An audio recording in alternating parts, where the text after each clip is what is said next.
Rajinikanth is, of course, known to be somebody who helps others in need, especially financially, half of which is not known to the public, and some which are kind of more popular. So, like Kalinyanam, right, one of the script writers or story writers who helped him earlier in his career, he bought a house for him, and many other such deeds, right? The list is too long. Even Lawrence, dance master, apparently Rajini recommended him to Prabhudeva to bring him to greater heights as a dance master. So we can do a separate series of videos on Rajini's charitable activities, but today we are talking about the director's side. Okay, I think due to the rise of social media, many know very well about the dilemma Rajini faced when after delivering the dead Annatha with Siruthe Siva, Rajini was in need of a hit, especially because Kamal is already progressing, Vikram and so on. So giving a hit was quite an important thing for him. And so happened that director Nelson, who Rajini reached an agreement with to start a project, just had given what was considered then as a critical failure movie with hero Joseph Vijay, whereby that movie was although the songs were good by Anirudh. Of course, nowadays Vijay's fans find it convenient to attack Anirudh, saying that Vijay is the one who brought out Anirudh's talent. Although I think it's generally well known that Anirudh was already in a band before that. He gave a big hit in the film 3 and Yedir Nichal and so on before signing up with Vijay's film Kathi, if I'm not mistaken. So anyway, fans are going to be fans, right? They're going to be biased. So let's put that aside. But anyway, back to the main topic. The film Beast didn't have good talk in the trade circle. So Rajini was put in a corner. The script did not seem so well done for that Vijay film, and there are also some communities who are angry the way but it was portrayed, and everything was done in a shopping mall. And of course, Nelson's side of it is that time is very limited. I think the same thing that Lokesh said also. And production houses like Sun Pictures and all that, because from their angle they don't want the creators to abuse the facilities given and so on, and also they have business obligations, therefore they like to fix a date in advance.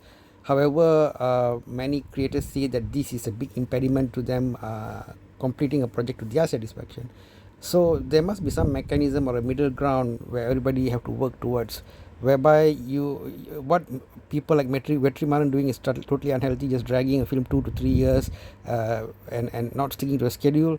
How to say, people like Nelson face with very tight schedule is also not correct, but there has to be some kind of a middle way that is reasonable. Mani Ratnam also, I think, leans a bit more towards the production mindset, producer's mindset, right?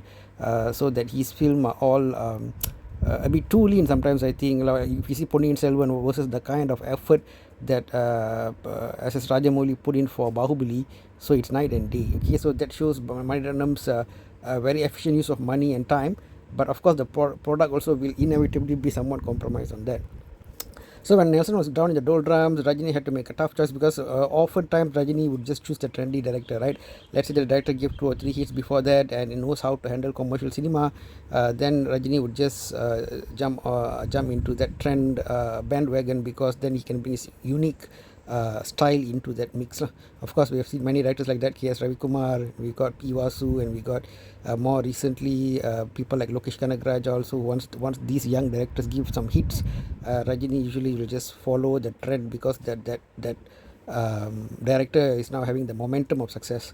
So that is a routine decision by Rajini. But this was a bit different, because everybody was against Nelson, and Rajini was also in the doldrums at that time, because Rajini himself needed a hit.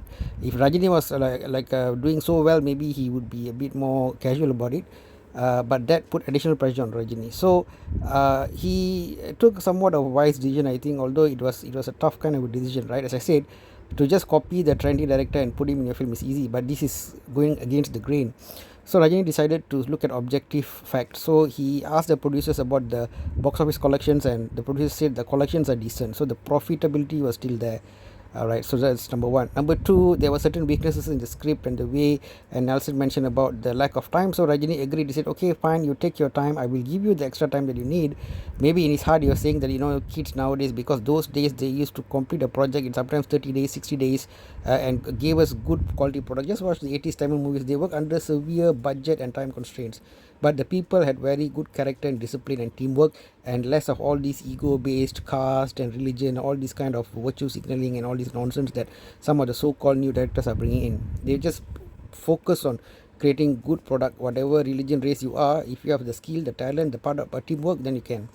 So after that, the issue with Nelson, the Rajini put the faith in the director. He knew this guy had given some good films before Beast. Box office of Beast also okay, so it was a very wise decision. And then we all know what happened after that.